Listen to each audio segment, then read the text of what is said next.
Matecito de coca. Buenas a todos, todas y todes. Estamos en un nuevo matecito de coca, como siempre por nuestra casa, la Radio Causachon Coca. Aquí como siempre con sus anfitrionas Kiara y Andrea. Hola Andre. Hola Kiara, hola a todos, todas, todes. Un saludo a todos quienes nos ven y también un agradecimiento a quienes nos están escuchando en todo el territorio nacional, bueno, dentro y fuera del país. Antes de empezar el programa de hoy, quiero saludar a todos los maestritos de minibuses que nos escuchan. El otro día, sí, estamos haciendo hojita en los minibuses. Tenemos una Hay que anécdota. poner stickers, Andrea. Hay que hacer marketing. El otro día me subí a un minibús y escuché a la Kiara en la radio del minibús. Sí, cada vez más Y, en los minibuses, sí. Y luego de pronto escuché mi propia voz y me di cuenta que el maestrito estaba escuchando el programa.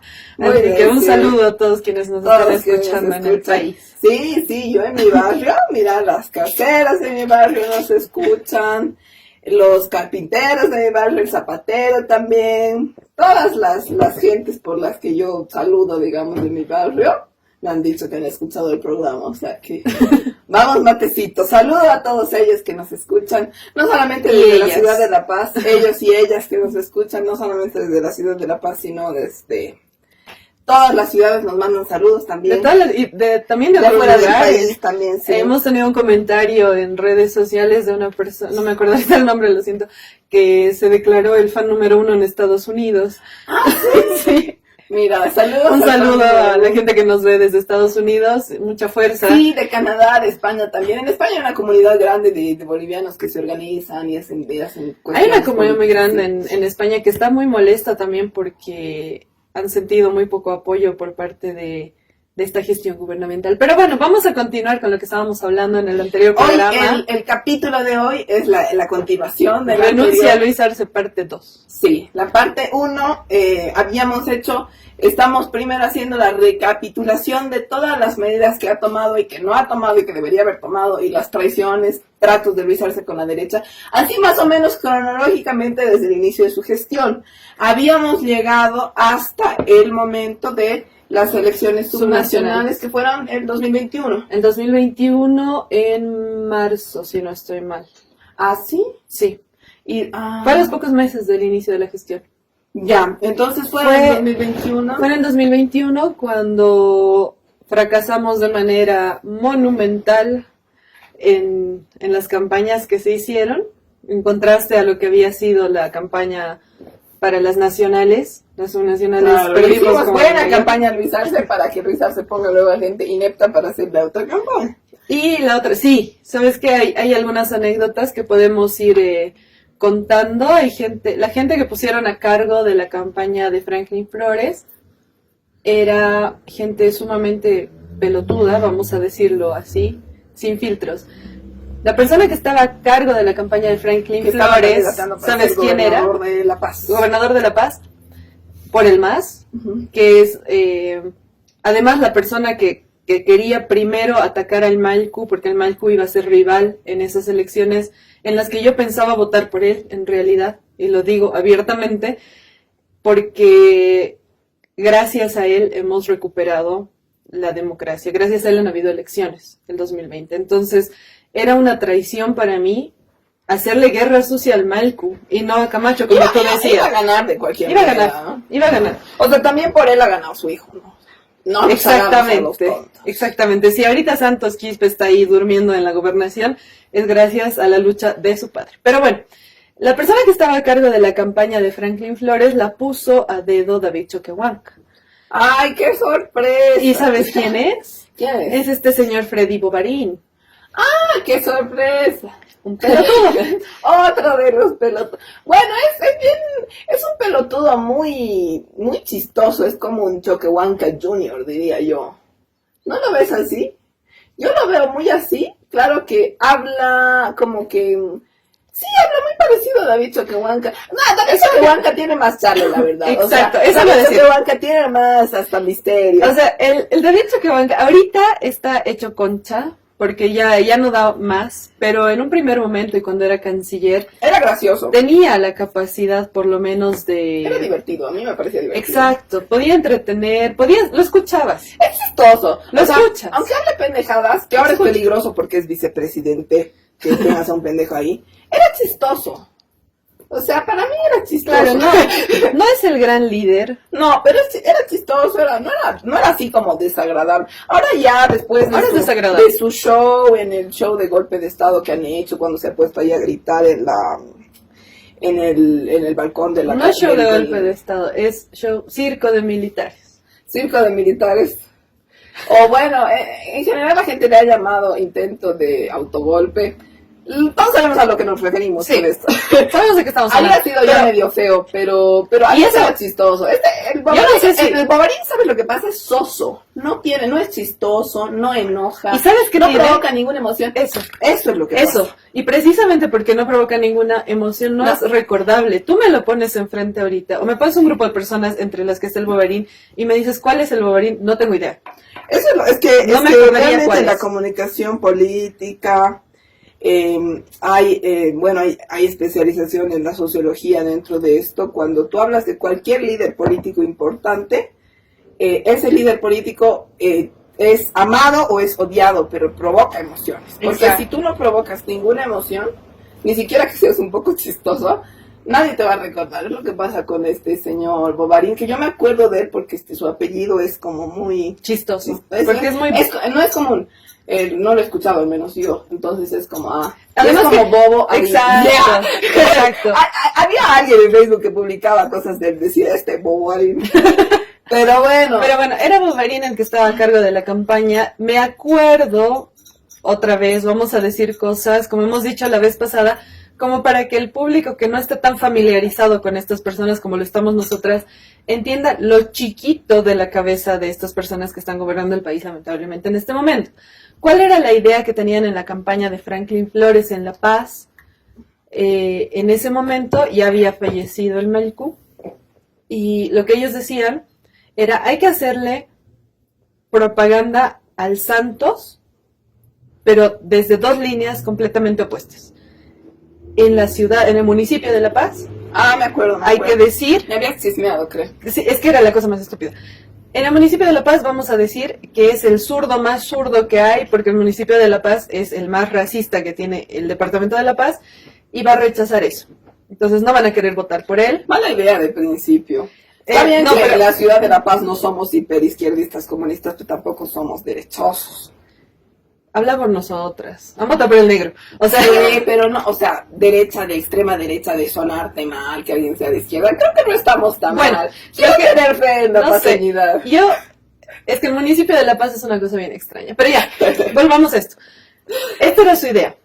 Decimos en el municipio de La Paz que el Santos es el zurdo más zurdo, el comunista más comunista, el rojo más rojo. Ajá. Que el Malcú tampoco era comunista, para empezar, así que no tienen mucha idea de tendencias políticas. Para empezar.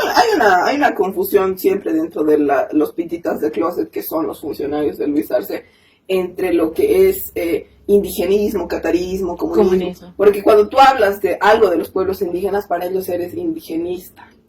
Pero no es así, ellos no entienden la diferencia. Pero eso es importante porque cuando estás hablando de una campaña política tienes que entender la diferencia. Claro, si tú estás a cargo de una campaña política, por lo menos googlea conceptos. Por lo menos. ¿No ves? O sea, para que entiendas cuál es la diferencia entre socialismo, comunismo, indigenismo. Porque a mí me parece, obviamente en el municipio de La Paz a lo mejor no tanto, pero en el Alto creo que se tiene bastante claro nomás lo que es catarismo. Aunque no se definas como concepto, la gente del Alto tiene la idea de los principios mínimamente. Y por eso mismo, ¿cuál era la idea que tenía brillante Bobarín? Uno, en el municipio de La Paz decimos esto, pero en el Alto vamos a decir que es de derecha, que es de ultraderecha, que es camuflado. Aparte, como si hubiera un muro entre el Alto y La Paz, ¿no? Así como... De por sí, su percepción de campaña ya era súper racista, porque ahí están hablando como si fueran dos mundos, que no coexisten. ¿Sabes qué, André? Así paréntesis, yendo a lo que dices, creo que desde el principio, hablábamos del anterior capítulo, Renuncia a Luis Arce, parte 1, que si no lo han visto, véanlo, porque está bien chistoso, bien interesante. Y sacamos nuestras frustraciones más profundas. En ese capítulo hablábamos de el racismo dentro, que luego se ve, que si te pones a analizar las decisiones desde el momento 1 del gobierno de Luis Arce, está, y ahora sigue repitiéndose. no sé si racismo en sí, porque hablar de racismo a veces hay gente que dice que no existe el racismo como tal, porque realmente razas no existen, pero es una suerte de racismo, como decir, pensar que la gente del alto es así, por qué cosa, porque la gente del alto, como siempre sale en las guerras, es más a la izquierda y la gente de La Paz es más a la derecha. Son como, o pensar que la gente del alto, la gente de los lugares rurales no piensa, digamos, esas cosas están bien marcaditas en el gobierno de Luis Arce y es importante darnos cuenta, ¿no? Ahora, ¿cuál ha sido una de las principales críticas de una persona que yo respeto mucho, que estaba en las reuniones de campaña cuando daban este lineamiento tan estúpido? Uh-huh. Les dijo, ¿ustedes creen que están lo suficientemente separadas estas dos poblaciones para que puedan implantar un discurso tan opuesto y que nadie lo cuestione, o sea, que realmente lo crean? Primero. Segundo, ¿cómo van a lograr que la gente crea en un lugar esto y en el otro lugar el otro? Así estuvieran geográficamente muy separados y tuvieran la capacidad de hacerlo, ¿cómo van a manejar ese discurso? O sea, ¿a través de qué van a llegar a la gente? No sabían. ¿Cuál era su plan? ¿Cuál era el plan para lograr esto? Porque su objetivo era lograr esto que acabo de decir, que ya era un absurdo. En vez de estar pensando, ¿por qué no dejamos que Camacho no se postule? Pero ¿cuál era su plan? Era, vamos a... espérate, es que era lo más estúpido. Cada ministerio va a tener un hashtag. Tienen que poner un hashtag que sea muy claro. Porque los del Ministerio de Medio Ambiente... Como la gente de Bolivia usa hashtags. Claro, no, han dicho, para inventar pero dicen, el Ministerio de Medio Ambiente, lo dijeron como una reflexión, ha puesto el hashtag jaguares. Y cuando hemos querido seguir el hashtag jaguares, había muchos jaguares que no tenían nada que ver con la campaña. Tienen que poner algo más específico. ¿Por qué? Porque vamos a dedicarnos a contar la cantidad de hashtags que hay con el hashtag que va a poner un ministerio, para ver qué ministerio es el más activo en la campaña. Y ahí fue como que, ¿de qué estamos hablando? O sea, ¿qué están haciendo? Se han gastado toda la plata. Que hoy no tenemos para comprar gasolina. Porque le han metido un montón de plata a esa campaña, le metían cualquier cantidad de publicidad en redes sociales, porque era el momento de brillar de Bovary, de demostrar que es un capísimo estratega. Claro, el gobierno de Luis Arce no solo se ha robado millones y millones de dólares, también ha malgastado, otro para el otro hijo. Lo que han usado, como decir, han usado para el Estado, lo han malgastado así, de la manera que tú dices, desde que el primer año de decir, vamos a hacer un hashtag y le vamos a pagar a cada ministerio para que haga su pelotudo hashtag. En serio estamos gastando plata en eso, ese es el nivel. Ahora, claro, ese es el nivel, realmente. Hay gente que se ha quejado, hay una persona que manejaba, era una como secretaria de Rogelio Maita, uh-huh, el ex canciller, que se supone que le encargaban las cosas más confidenciales, por así decirlo, que era lo que la tenían haciendo todo el día. Ella lo que le hicieron hacer fue una base de datos en Excel donde tenía a todos los funcionarios de la Cancillería con sus respectivas redes sociales, de cada red social sus perfiles, uh-huh, y ella tenía que revisar todos los días que hayan reconvertido a Luis Arce. Si no han reconvertido a Luis Arce, les ponían una marquita y luego era llamada de atención si no habían reconvertido muchas veces. ¿Cómo les salió pregunta ahora lo de recompartir a Luis Arce? Es que es una pelotudez, porque todo el mundo sabe que si alguien comparte algo de Luis Arce es porque es funcionario y lo están obligando. Entonces, es una tontería. Todos los funcionarios compartían y yo decía, yeah. Es una tontería. Entonces, bueno, ¿qué es lo que pasó? Y para cerrar el primer año de gestión de Luis Arce, porque luego ya vamos a hablar de más adelante, ahora que hablabas del dinero que han mal utilizado, el poco dinero que realmente han utilizado en la gestión, digamos, lo han desperdiciado y también es un daño económico al Estado. ¿Cuál es el único logro? Es un delito. ¿Cuál es el único logro que destaca ChatGPT de la gestión de Luis Arce? Es la vacunación. La inteligencia artificial. La inteligencia, no conoce qué es ChatGPT. La inteligencia artificial nos dice el único logro que destaca de la gestión es la vacunación del COVID. Cosa que no fue un logro, porque nadie carajo se vacunó y todas las vacunas se y ese es la principal crítica de todo esto, porque sí es cierto que Yanine Áñez no hizo una sola gestión para comprar vacunas. Es cierto que en cuanto entró Luis Arce, lo primero que hizo fue las gestiones para la compra de vacunas y logró que Bolivia empiece a recibir vacunas en los tiempos que el resto de los países... Pero ahí enfaticemos que compró las vacunas de los gringos, de todo el mundo, menos de los hermanos cubanos. Claro, pero ha logrado que las vacunas lleguen al mismo tiempo que estaban llegando a los otros países, a pesar de que no habíamos hecho gestiones previas. Y esto ya para cerrar este bloque, llegaron las vacunas, las recibimos con mucha esperanza, y dijo, bueno, ahí están las vacunas, vacúnense.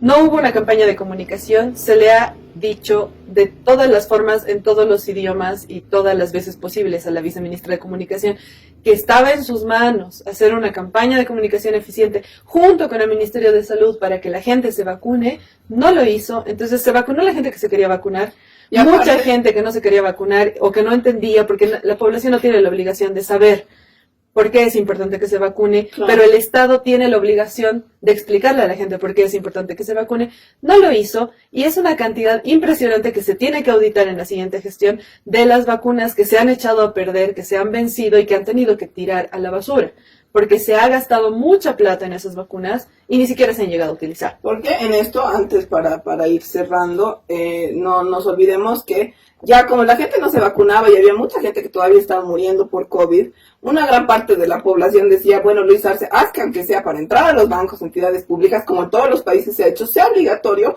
presentar tu carnet de vacunas. Porque al final el hecho de no vacunarse es un hecho de afectar al colectivo y hacer que el COVID se siga propagando y siga generando nuevas variantes, etcétera. Entonces, Luis Arce hizo esta obligatoriedad de que la gente para entrar a los bancos, otras entidades públicas tenga que vacunarse. Algunas organizaciones sociales se quejaron. Y ahí Luis Arce se fue para atrás, cosa que fue el primer, creo, irse para atrás de muchas medidas en las que Luis Arce se fue para ya atrás. Fue, ¿El segundo? Ya, el tercero. Ya era, porque esto fue para enero del 2022, que él retrocedió con esto. ¿Por qué me acuerdo? Porque hicimos una apuesta con varios amigos de que para atrás. De que si lo quitaba, ¿cómo era? Yo dije, lo va a quitar antes de a las citas. Porque empezó desde enero del 2022, perdón. Y los que decían que si pasaba de a las citas ganaban, si lo quitaba antes de a las citas ganaba yo, y el premio era un anticucho de las alacitas, justamente, y gané yo. Ya se había ido atrás porque ya había pasado la Marcha por la Patria meses antes. Entonces ya es bueno recordar eso porque Luis Arce, y con tu buena memoria de tiempo, si había pasado la Marcha por la Patria meses antes, es que ya el Evo y las organizaciones sociales le habían salvado a Luis Arce la legitimidad de su gobierno antes incluso, imagínate. Claro.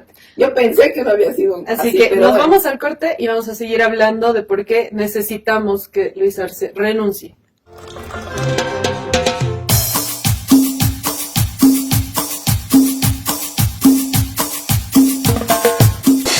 Matecito de coca. Estamos en nuestro segundo fragmento del matecito de coca de hoy y estamos, bueno, para quienes no nos han seguido desde el primer fragmento, estamos en nuestro programa que titula Renuncia Luis Arce. Para quienes no les ha quedado claro, estamos pidiendo que renuncie Luis Arce. Parte 2, porque la parte 1 fue el anterior programa, que también si lo quieren ver está en todas nuestras redes sociales, Matecito de Coca o Matecito Bolivia en todas las redes sociales. Y bueno, pedimos que renuncie Luis Arce, pero haciendo una recapitulación de todo lo que viene pasando. Estamos ya, de toda su gestión, estamos ya en el momento, estábamos acordándonos justo con tu memoria prodigiosa, André, que fue la Marcha por la Patria que gestionó el Evo, gestionó el MAS, que fue ¿desde dónde? Caracollo. Desde Caracollo, ¿no? Hasta La Paz, que llegó hasta la Plaza San Francisco en La Paz, básicamente para defender el gobierno de Luis Arce, decir que era el gobierno electo por el pueblo y toda la brevemente, porque ahí ya estaba débil su gobierno. Brevemente, las causas y qué es lo que ha generado esta marcha. Uno, las causas han sido que estaban empezando a retroceder con todas las leyes que eran parte del proyecto político del MAS en ese momento, no de Luis Arce, sino era parte de lo que se había planteado para esta gestión desde la campaña. Eran todas leyes que ya estaban planteadas y que solamente se estaban terminando de redactar, se leían en las sesiones, se sesionaba, se aprobaban y ya se promulgaban. era fácil, era lo que ya Era estaba fácil. hecho, no había Entonces, que pensar, había que hacerlo. ¿sabes cuál ha sido el primer quiebre en ese momento? El primer momento en el que la derecha pudo agarrarse de algo para volver a formar un discurso, porque como hemos dicho antes, estaban neutralizados desde los resultados de las elecciones del 2020. Sí. Ha habido un momento de quiebre porque se sancionó, se promulgó la ley contra la legitimación de ganancias ilícitas, y se estaba preparando ya la ley no me acuerdo cómo se llama, es la reglamentación Sí. de esta ley. En medio de eso, Luis Arce dijo, esto sí, no era parte de la agenda, él como sujeto natural decidió, desde el Ministerio de Economía, decidió desde el Ministerio de Economía que se envíe un proyecto de ley. Ahora, probablemente lo ha hecho a propósito como un autosabotaje, yo no lo sé, porque al final no sabemos. O es muy pelotudo o simplemente... Nunca no se sé. sabe, es la pregunta Pero, constante. ¿Es por ¿qué fue lo que pelotudo pasó? o es por autosabotaje? Mandó un proyecto de ley de impuesto a los servicios digitales. Ah, Entonces, recuerdo, ahora recién recuerdo. Ahí fue que la derecha empezó a salir y dijo, les van a cobrar por usar Facebook, les van a cobrar por esto, por esto, por esto, por esto, por esto. Y el Ministerio de Economía justificaba diciendo que todos los demás países tienen ya estos impuestos, que no es mentira, eso sí es verdad. ¿En qué beneficiaba esto? En que significa que estos servicios digitales, es decir, Facebook, Meta, que es la empresa, Netflix, Disney, todos estos tienen que tener oficinas acá en Bolivia, tienen que tributar acá en Bolivia de todo lo que ingresa en estas plataformas en Bolivia, pero eso significaba que el precio de estos servicios iba a incrementarse en un 13% para los usuarios. En Facebook no es que te iban a cobrar por usar Facebook o por descargar Facebook, pero las publicidades de Facebook iban a costar un poco más. Claro, más que para los usuarios de día a día, sino para las empresas, cosas. Pero con la garantía de que te podían dar una factura que tú podías utilizar para descargar impuestos también. Claro, en el fondo no era nada malo, era más bien lo que se debe hacer con cualquier empresa. Pero era un mal momento político para hacer esto. Y mal explicado, como y mal explicado. Me acuerdo en ese momento, ya estamos hablando de experiencias personales y a modo de chisme también, para que la gente entienda qué está pasando. Me acuerdo que en el momento en el que se presentó este proyecto de ley y empezó a subir el discurso de la derecha, ya se había advertido desde muchas personas al viceministerio de Comunicación que tenían que hacer una campaña de difusión porque si no esto se iba a caer. No hicieron caso. Luego el Ministerio de Economía empezó a sacar datos sosos sobre, miren todos los países que pagan estos impuestos. Tan fácil era poner al pendejito de Luis Arce un discurso ahí al lado de la cámara para que diga, gente común, no les van a cobrar por usar Facebook, no les van a cobrar por usar nada, no se preocupen, esto es solo para las empresas. Tan fácil. Exacto. Tan ya fácil cuando esto había crecido y ya era inminente que no iban a poder aprobar este proyecto, que no iban a poder promulgar esta ley, la viceministra de Comunicación llamó a la gente en la que ella confiaba que podía dar algún tipo de dirección o sugerencia, digamos, no dirección, una sugerencia respecto a cómo manejar esta crisis.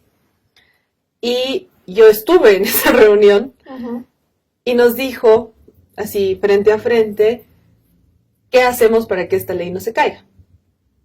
La leímos y yo le dije, viceministra, estamos en un momento en el que la gente todavía ni siquiera se ha podido vacunar, porque recién se habían vacunado los demás de 50, si no estoy mal. La población mayoritaria en Bolivia es menor, era en ese momento todavía menor de 30 años, creo que ahora ya es hasta 35.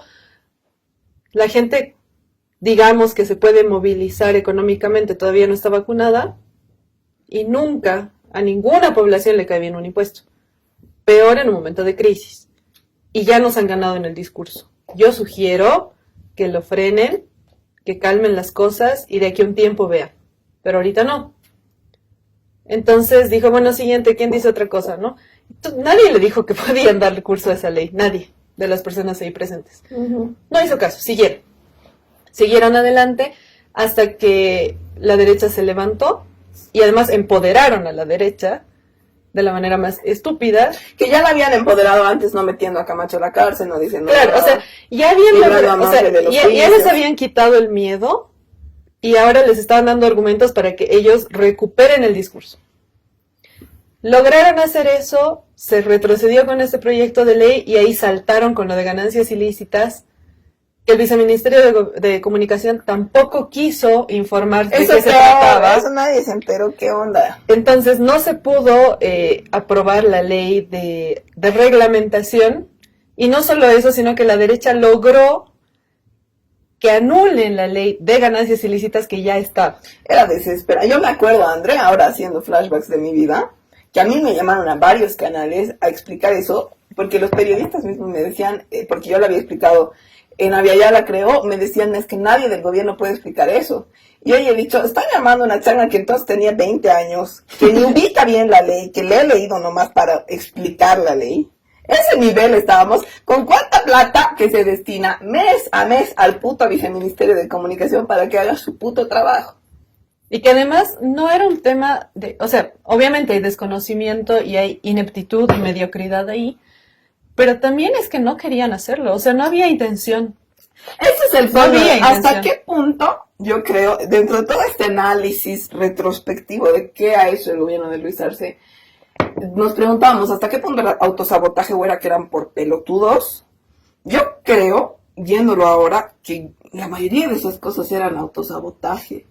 Eran para que la gente piense, Luis Arce es simplemente una persona estúpida que no sabe cómo hacer las cosas, cuando ahora nos damos cuenta que mientras la gente estaba pensando eso, que mientras la gente estaba saliendo a las calles, pititas y no pititas y movimientos sociales por distintos motivos, Luis Arce simplemente estaba mirando hacia atrás en sus cuentas bancarias y sus hijos estaban sacando y sacando y sacando plata del Estado, mientras todos creíamos que el problema era otro, que el problema era la ley de legitimación contra las ganancias ilícitas, porque ahora pensándolo, André, la ley de legitimación contra las ganancias ilícitas, ¿a quién le beneficiara que eso no se promulgara? A Luis Arce, porque Luis Arce es el primero que ahorita tiene más ganancias ilícitas que cualquiera en el país.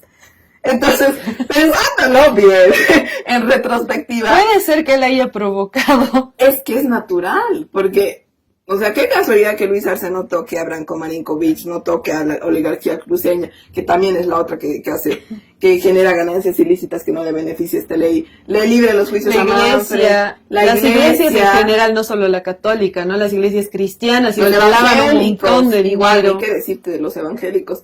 Entonces, ahora, viendo realmente, uniendo las piezas de este rompecabezas, es claro para mí que tengo, así te digo con un 99,9% de seguridad, que Luis Arce era el primerito, el más vivo que todos, nosotros pensando que era por sonso, por lento, el más vivo de todos, que estaba diciendo, yo quiero promulgar, pero no me dejan y no sé qué, cuando a él le interesaba no promulgar, así el más doble cara de la historia del país, yo creo, ni Carlos Mesa fue tan grave, y eso que ya era bastante grave, Carlos Mesa, pero aunque sea, Sí. no se decía No, sí, de tienes- izquierda, Carlos Mesa, ¿no? Tienes un punto. Solo decía que había que poner la mano un poco. Tienes un punto bien importante ahí.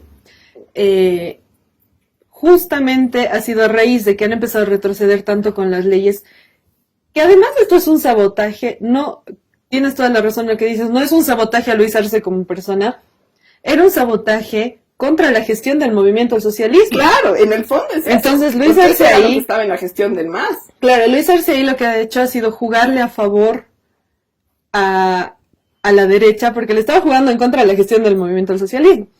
En contra a la agenda popular, Precisamente, básicamente. claro, y ha ¿no? sido precisamente por eso que Evo Morales vio ahí una amenaza y organizó a los movimientos sociales y vinieron en marcha desde Caracollo Para que esa agenda se siguiera cumpliendo, ¿no? para que esa agenda se siguiera cumpliendo.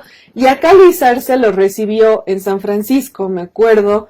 Llegó la marcha, llegó toda la gente. Nosotras hemos estado también en la marcha, hemos ido Estábamos por aquí en algún me momento. acuerdo, llevando tu... ¿Qué era ají de fideo? Hemos llevado comida para las organizaciones Tú cocinaste, sociales. me acuerdo, sí. Hemos hecho unas ollas gigantes de ají de fideo para la gente. Y me acuerdo que la gente estaba con los zapatos rotos.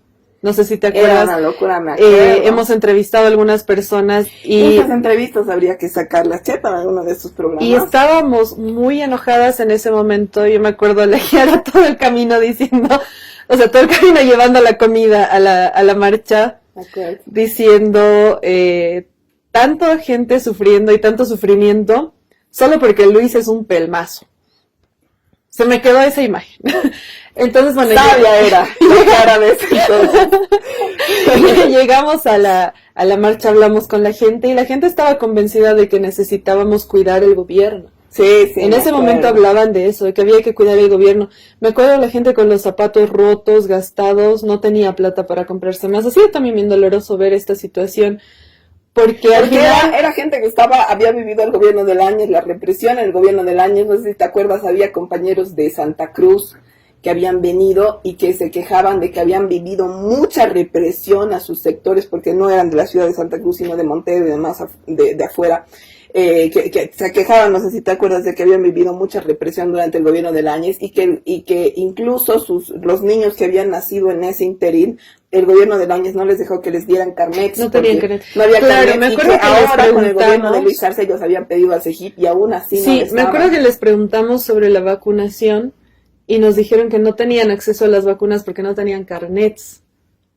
Y ahí dijimos, ¿qué está pasando con el gobierno? ¿Te acuerdas? Sí. Y también me acuerdo que otra cosa que nos molestó mucho era que, bueno, nosotras de manera militante hemos puesto de nuestro bolsillo para hacer comida y llevarla, y porque era lo poquito que podíamos dar en ese momento, pero dijimos, me acuerdo también en ese momento, ¿qué están haciendo los ministros que están ganando una fortuna y que en realidad les están cuidando el cargo estas personas al venir marchando?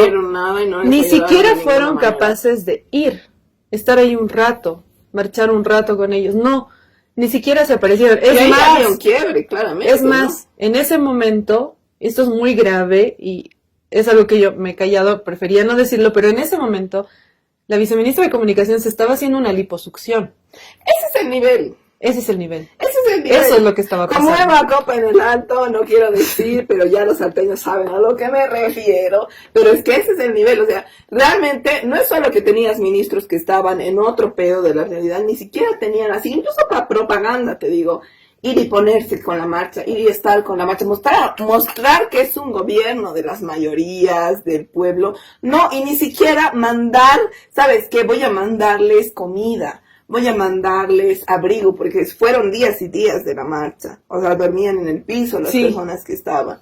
O sea, en el altiplano, en el frío del altiplano. Con toda la puta plata que tengo, voy a mandar ayuda. Voy a mandar aunque sea la policía para que proteja la marcha. Nada de eso pasó. Nada de eso pasó. Y nosotros lo vimos porque fuimos. Y me acuerdo, preguntamos, porque yo ya tenía mi sexto sentido ahí que decía, ¿les ha ayudado el gobierno de Luis Arce? No, nada. No sé, a todas las personas que estaban ahí en la marcha. Entonces, ¿y eso qué fecha fue? No sé. Eso fue, si no estoy mal, en octubre o noviembre del 2021. Creo que sí. Creo que fue más o menos. Fue a fines del 2021. No me acuerdo ahorita el mes, pero ha tenido que ser entre octubre y noviembre. Pero bueno, se recibió Evo Morales acá en la Plaza San Francisco, estuvo Luis Arce, porque ¿cuál era el trasfondo de esta marcha? Y esto tampoco se dijo en medios de comunicación y la gente no se llegó a enterar porque no se hizo una difusión muy adecuada de esto. Claro, porque el gobierno tampoco ayudó en eso. No ayudó en eso, porque no le convenía. Claro. ¿Cuál era el objetivo de la marcha en realidad? Era respaldar la gestión de Luis Arce por un lado, pero por el otro, y lo más importante, era traerle demandas de los movimientos sociales. Noviembre de 2021. ¿Ves? Era traerle las demandas de los movimientos sociales a Luis Arce, que se las entregue Evo Morales en persona. Exacto. Para que él se comprometa a cumplirlas. ¿Por qué? Porque ya había una cosa interna que ahorita mucha gente no lo sabe, pero en ese momento ya existía una presión de los movimientos sociales a Evo Morales para que Evo Morales rompa con Luis Arce. Y ya, como el mismo Evo lo ha contado, no solamente Evo, sino otras dirigencias importantes del movimiento al socialismo, se habían comunicado repetidas veces con Luis Arce para decirle que tenía que avanzar, que las organizaciones estaban preocupadas, que las organizaciones estaban exigiendo X cosas que él haga, que tenía que hacer y que no estaba haciendo, que por qué no los estaba haciendo, y ya empezaban a salir los rumores de la corrupción de muchas cosas, ¿no? Entonces, ahí André, viendo un poco antes de cerrar la agenda por detrás de por qué decimos el Evo, el MAS han hecho esta gran marcha desde Caracol hasta ahí, multitudinaria, que ha salido más internacionalmente, recuerdo yo, más en medios France 24, Televisión Española, RTV, otros medios Canales argentinos. Más ha salido en el exterior que en los medios nacionales esa marcha, porque me acuerdo familiares, mis tíos de España me llamaban y me decían, ay, ¿qué ha pasado? Estamos viendo que hay esta marcha. Ha sido, ¿por qué? Porque yo creo que no la han cubierto, por más de que era para, digamos, blindar al gobierno de Luis Arce esta marcha. El gobierno de Luis Arce no le interesa cubrirla. ¿Por qué? Porque ya había un plan de Estados Unidos por detrás, para mí claramente. Porque ¿qué hacías si cubrías esa marcha? Reafirmabas que fue histórico también porque el Evo, que tuvo que salir para que no hubieran más masacres en 2019, vuelve con un gran apoyo y vuelve entregando una agenda política. Entonces dices, estás como yendo en contra de todo el discurso de la derecha, de que el Evo no existe, de que el Evo no es más líder, de que no están las mayorías con el MAS, con eso. Y ahí yo puedo confirmar este dato ya antes de irnos al corte. Yo todavía estaba trabajando en este lugar y estaba trabajando directamente con las redes sociales de todos los medios de comunicación del Estado. Uh-huh. Y el único medio de comunicación del Estado que se le pidió que haga cobertura en ese momento de la marcha ha sido las radios de pueblos indígenas originarios. Es decir, Bolivia TV, la Red Patria Nueva, el periódico Era el Pueblo, no tenían instrucción de cubrir esta marcha. Solamente las RPOs.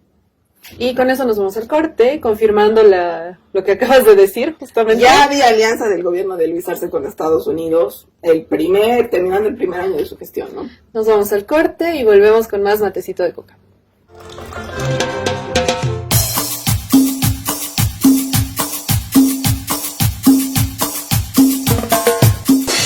Matecito de coca.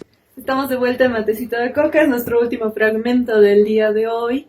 Estábamos hablando de, bueno, en realidad el título de nuestro programa del día de hoy es Renuncia a Luis Arce. Y lo decimos, parte 2, y lo decimos como demanda, no es que estamos anunciando que va a renunciar, sino que lo estamos exigiendo.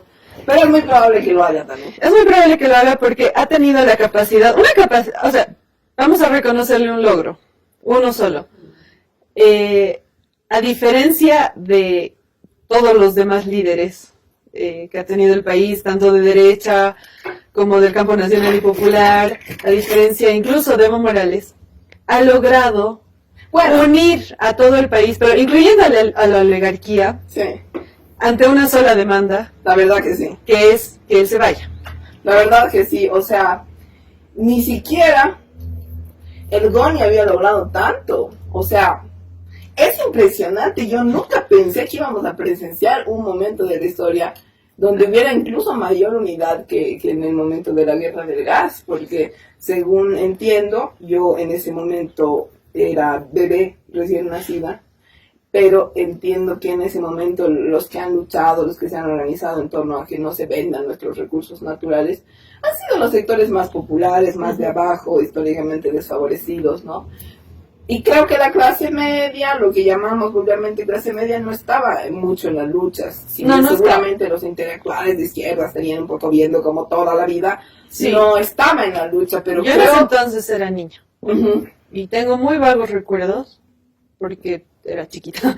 Pero sí me acuerdo que a lo mucho lo que estaba haciendo la clase media era preocuparse por abastecerse, porque...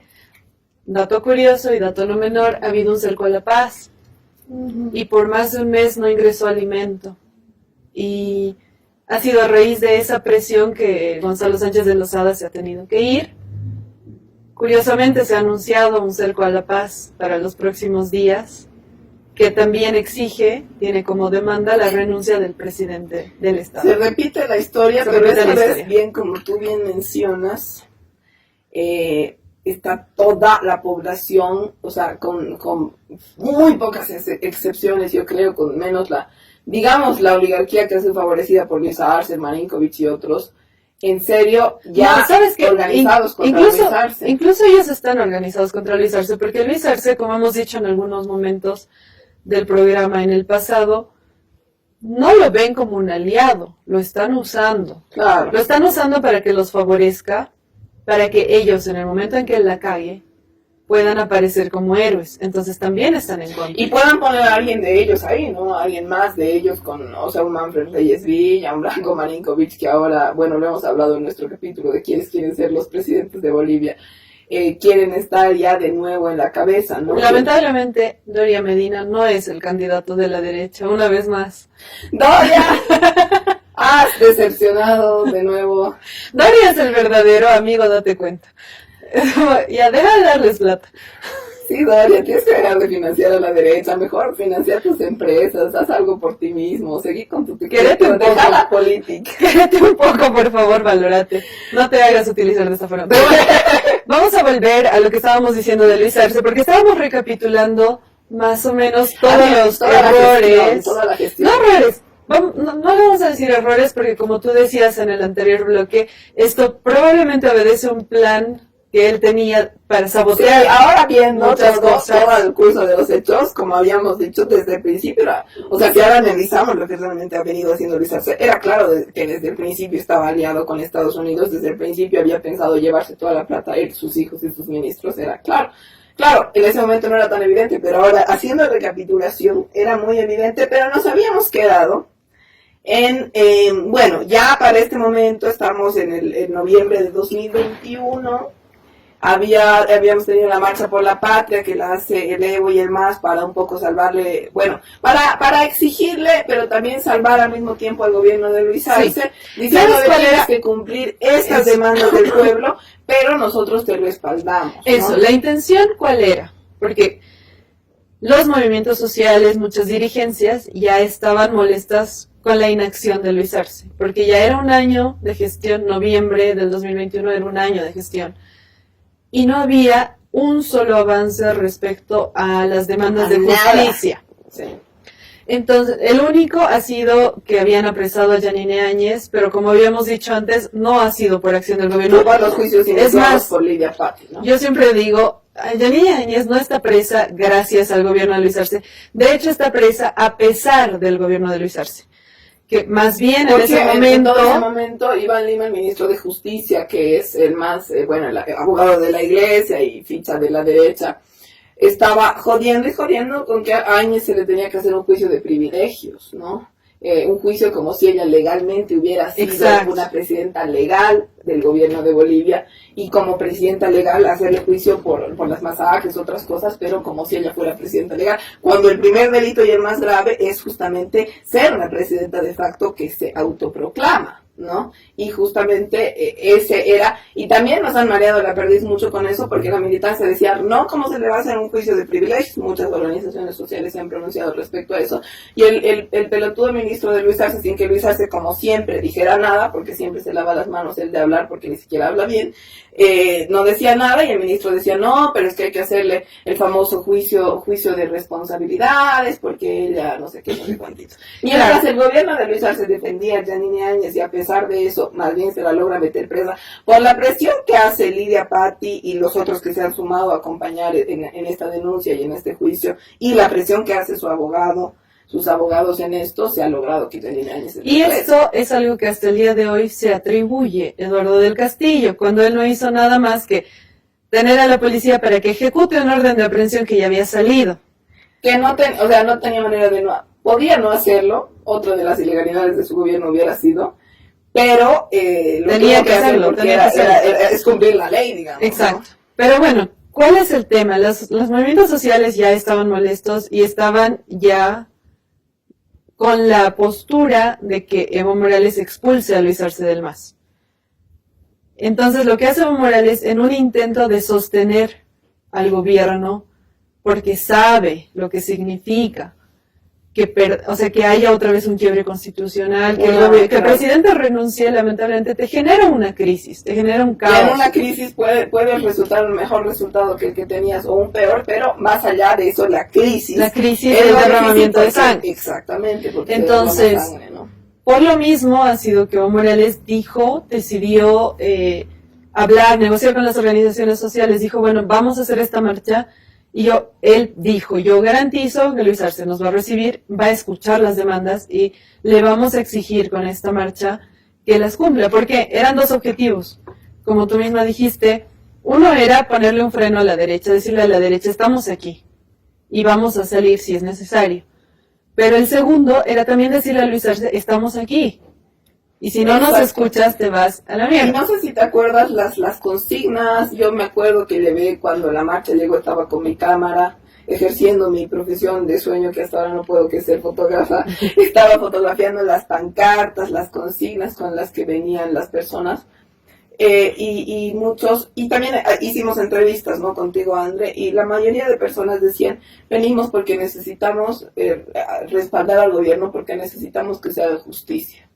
Era justicia, justicia y justicia y justicia lo que pedía la gente entonces, y como tú dices, ya con mucho descontento y mucha preocupación ante que el gobierno de Luis Arce era más derecha que otra cosa ya desde ese entonces y no le importaba un carajo la justicia, ¿no?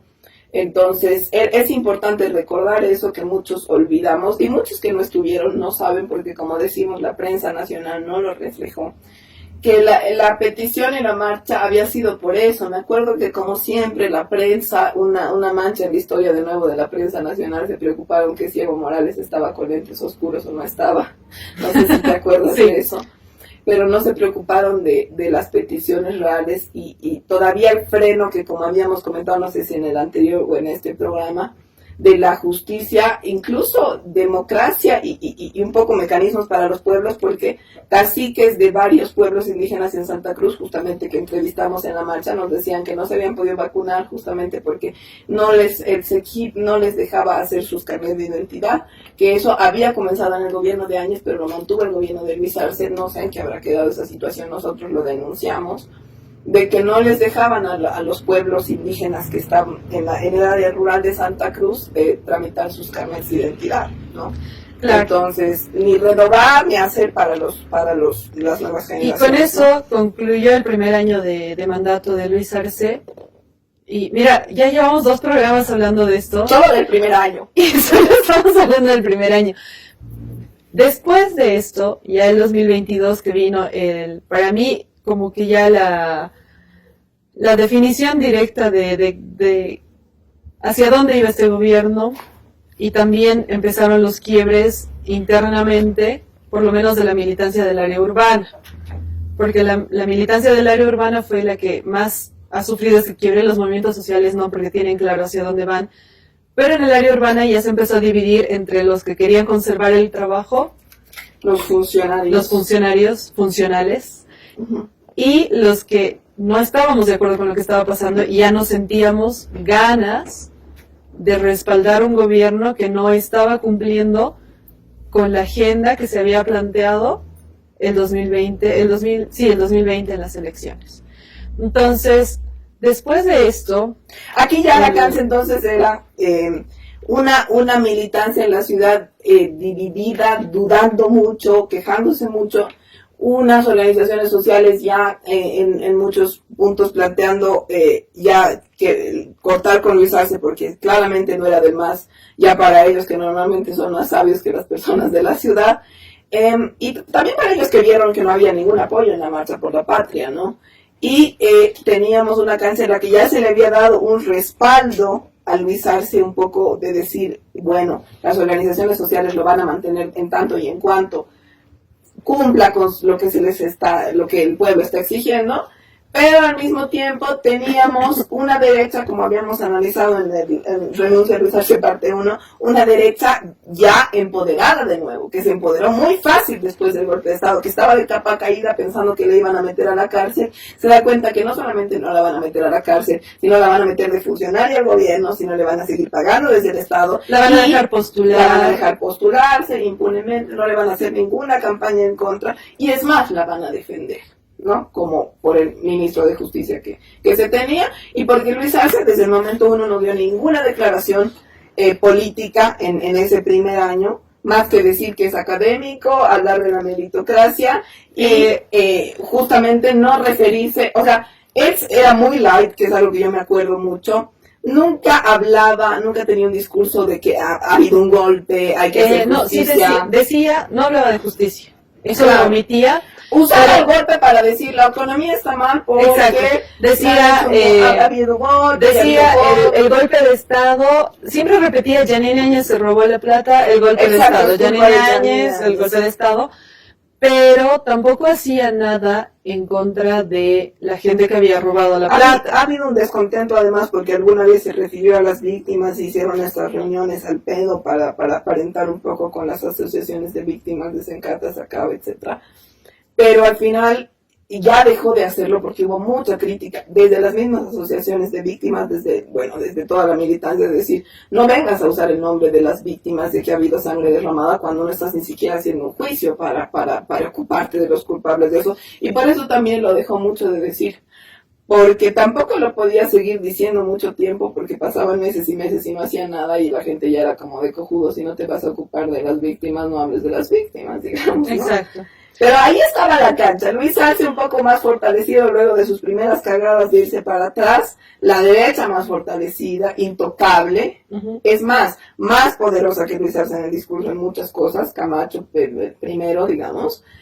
¿Y qué ha seguido pasando? Ahí, luego de la marcha por la patria, yo creo que muchos han pensado, bueno, Luis Arce, todavía había mucha gente que estaba paciente, diciendo, es un permazo, Luis Arce nunca ha sido presidente, es medio soso, es medio... Pero hay que cuidar el gobierno. Exacto. Ese era el discurso en ese momento. En 2022... Porque teníamos el trauma del golpe de cerca. Exacto. También, ¿no? En 2022, creo que en este momento no lo vamos a mencionar tanto porque no hay tanto tiempo y ya tenemos que ir cerrando este bloque. Y ya en la parte 3 vamos a hablar de todo lo que ha derivado en estos últimos meses. Pero yo me pasaría del 2022, que ha estado en un statu quo de lo que tú dices, de todos pensando como que es un pelotudo, no es un gobierno que nos representa, pero hay que dejar que termine la gestión, pero no tiene que volver nunca más. Exacto. O sea, no podemos respaldarlo nunca más, pero hay que dejar que acabe la gestión porque si no va a ser peor. Era como, es un sonso, mala elección, pero bueno. Sí, era como, qué huevada, hay que aguantar. Pero ahí también, en 2022, comenzamos con eso y ahí empezaron a salir los casos de corrupción. El 23. No, el 22 ya empezaron. 23. Porque ya lo de los hijos de Luis Arce se había denunciado de antes. Al menos, no sé si oficialmente, pero de antes empezaron a salir varios funcionarios, al menos gente que nosotros conocíamos, diciendo, mira, están haciendo corrupción aquí, están haciendo corrupción allá, ¿por qué no avanza lo del litio? Y yo creo, al menos, André, no solamente corrupción, sino darnos cuenta que las cosas no empezaban a caminar.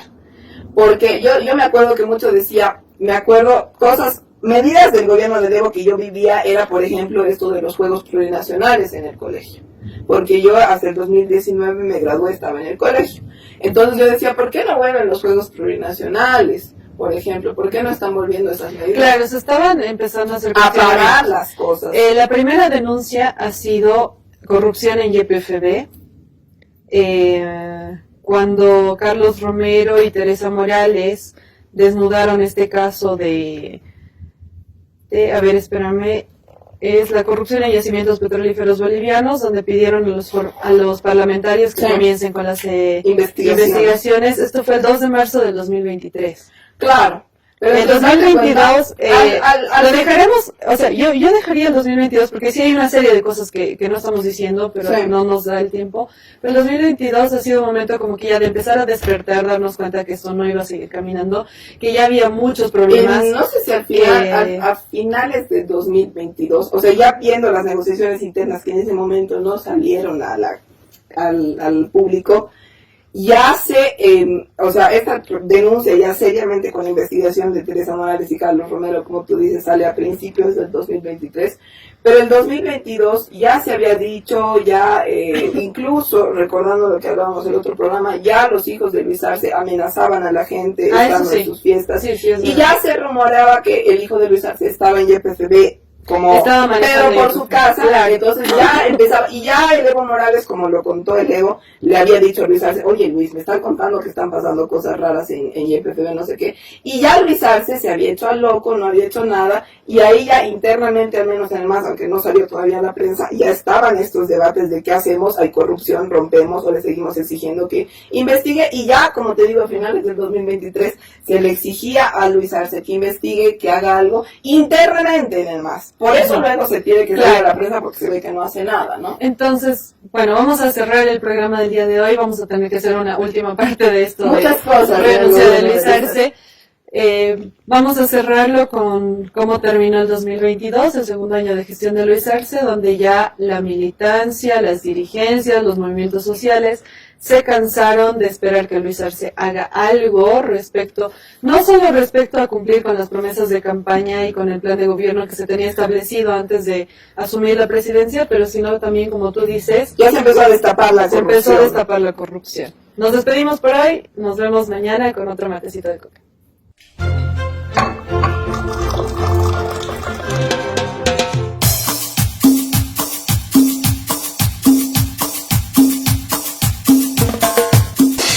Matecito de coca.